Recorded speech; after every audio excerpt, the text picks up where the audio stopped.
presented by Anamika Films.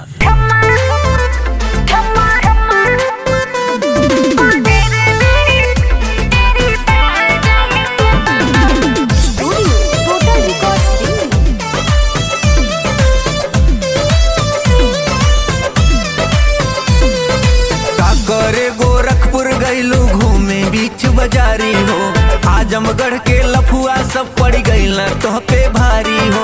Azamgarh के लफुआ सब गईल तो पे भारी हो।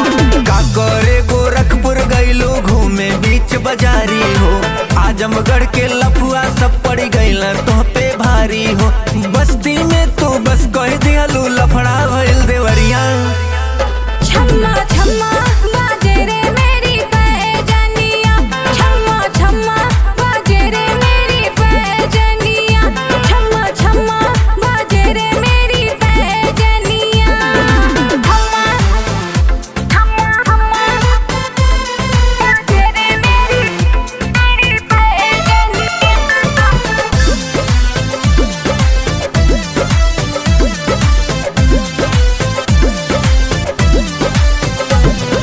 घघरा पहिर के निकले नी जब कस लेनी हम चोली के, देख के सब परेशान भइली नथिया उतरी बोली पे, नथिया उतरी बोली पे, बोली पे। घघरा पहिर के निकले नी जब कस लेनी हम चोली के, देख के सब परेशान भइली नथिया उतरी बोली पे। टांग लिया सब पछताई बूथ फिर का कहबू गोरिया। छम्मा छम्मा बाजे रे मेरी पैजनिया, छम्मा छम्मा बाजे रे मेरी पैजनिया, छम्मा छम्मा बाजे रे मेरी पैजनिया। छम्मा छम्मा छम्मा बाजे रे मेरी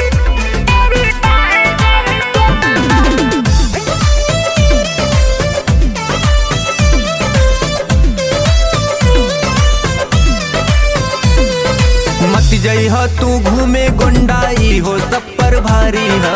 मऊ बनारस और बलिया में भरपूर तैयारी है, भरपूर तैयारी है, भरपूर तैयारी है। मत जई हो तू घूमे गुंडाई हो सब पर भारी है। मऊ बनारस और बलिया में भरपूर तैयारी है। नाही यदि मन गोरिया उतार ली है सब पनिया।